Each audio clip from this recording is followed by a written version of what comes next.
What's going on, everyone? XL804 here to do some Tarkov talk today, and I want to talk about matchmaking in Tarkov, specifically solo. I'd like to know what your thoughts are on an option to queue up in Tarkov where you push the button and essentially it assures that everyone in your lobby, including yourself, is going in solo.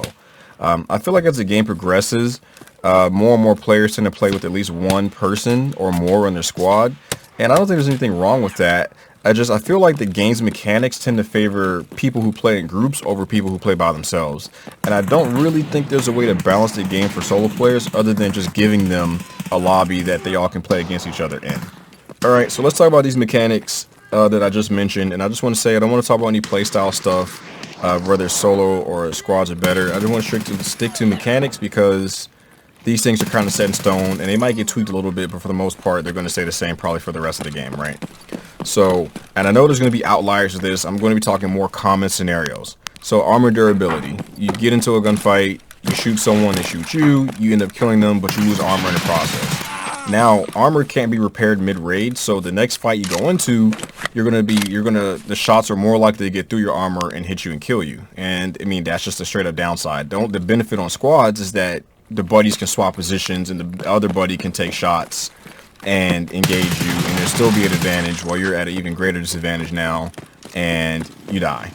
Moving to the next thing, you have healing.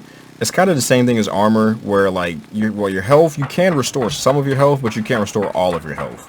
So as you heal your arms and things like that, you know, the max will be lower. In addition to that, you might not even be able to heal your arms because if a buddy pushes you and you guys light each other up and he says to his buddy as he dies, hey, he's won, I did like 200 or I did 300 damage, the other buddy's going to immediately push you, and you just have to, at that point, it's a skill moment where you just have to be able to land a headshot before they come around the corner and smoke you, or whatever happens, you know.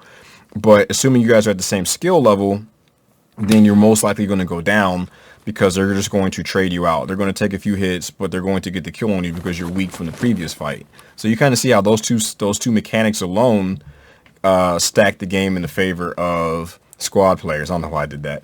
Moving on to the next thing, we got to talk about ammo. In squad play, you can kind of run 2 spare mags because you have a buddy there to cover you. Whereas if you're playing solo, you can pack mags. I've definitely packed mags mid-fight, but it just depends on the player. If they're passive, you know, you had time to heal and get your stuff in order before you get into that next fight. But if you're playing someone who's smart and more aggressive, then they're going to push you before you have time to pack mags, and you might run low on ammo mid-fight, and then you kind of get screwed. And then the last thing is just like looting. Even if you're a good enough player to where you kill like a 4 or 5 man, at the end of the day, you can only carry out so much stuff. And that's just another advantage of being in a squad. I don't think this one is as important as the other 3, but it's still something worth mentioning.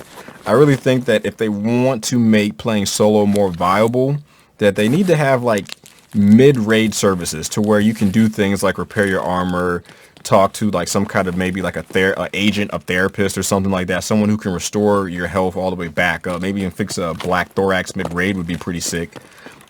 They would really need to bring like maybe not in-game traders, but like in-game services to where you can go to certain locations on the map and have those things done for you to kind of make it to where you could keep fighting as a solo player if you wanted to, versus having to just take a few fights and get out.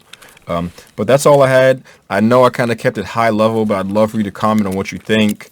And that's all I really had for you. Have a good day or night depending on where you are. If you like the video, consider dropping a like and a follow for your boy. Peace.